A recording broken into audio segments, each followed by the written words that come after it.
All right, thanks for joining me, Secretary of State Hobbs. Can you tell me first about this letter you received from the US Postal Service and why that captured your attention? Election officials across the state recommend for voters to get their ballots in the mail to meet the receive deadline of election day about 6 days ahead of time. And the Postal Service sent us a letter on July 29th letting us know that they could no longer guarantee mail would be delivered in that time frame, and so that we should adjust what we tell voters. So we have done that as we head into the November election. What is it about President Trump's comments yesterday that startled you? Because clearly you voiced your concern in this letter now to Attorney General Brnovich.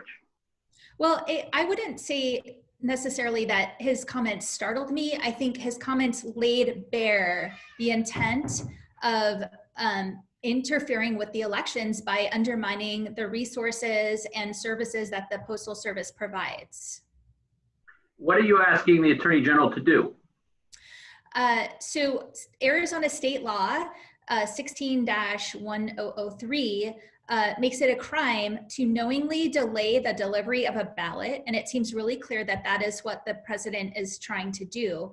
And so we're asking for an investigation. The Attorney General's office has an election integrity unit, and this seems like something that they should be investigating.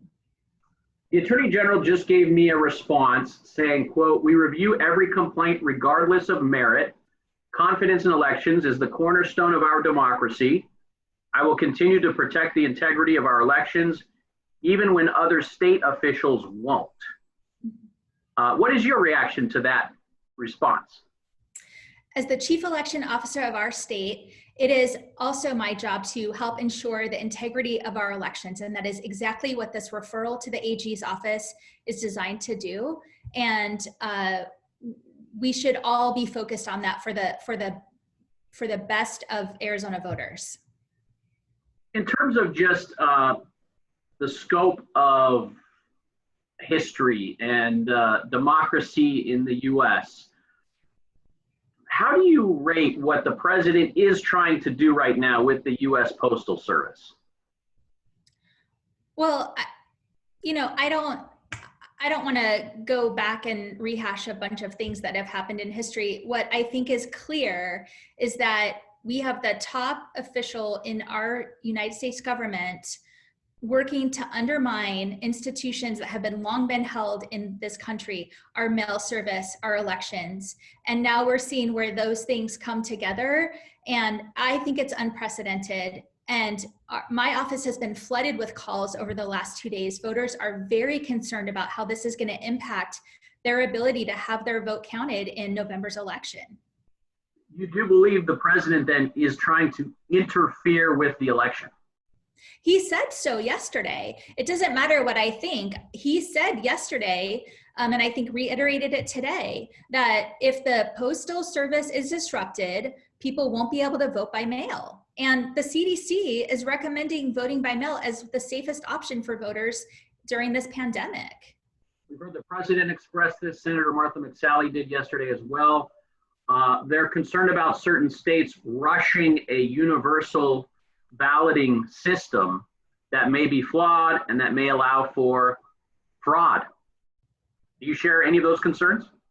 In Arizona, we are not rushing anything. Voters have had the ability to vote by mail for decades, and in 2018, 78% of voters took advantage of that. And we saw that increase. We don't have final numbers yet, but that increased in this last week's primary election.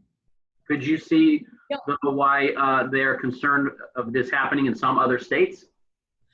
I'm focused on elections in Arizona. I can't speak to practices in other states, but I do know that we have to get vote by mail right. And I think the president is standing in the way of those resources that other states need to do vote by mail effectively, states that haven't done it before.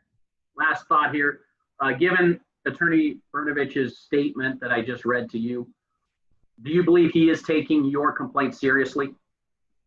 I think that this complaint is a perfect opportunity for the election integrity unit at his office to help uphold the integrity of our elections.